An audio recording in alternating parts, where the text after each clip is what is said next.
everyone, welcome to the first episode of the Peakflo Finance News. I'm Chirashri, and if you are interested in keeping up with exciting finance news from all over the world, then this video series is for you.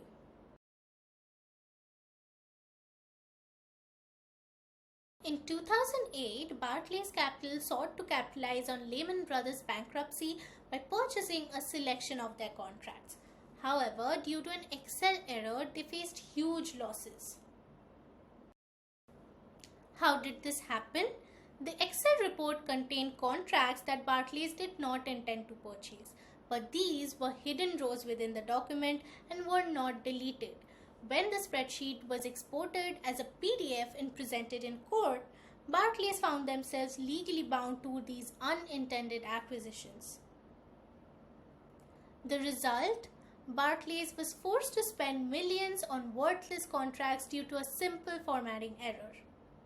This incident highlights the risk of relying on Excel for critical finance tasks. Be cautious of hidden rows. It may get you someday. And stay tuned for more such content.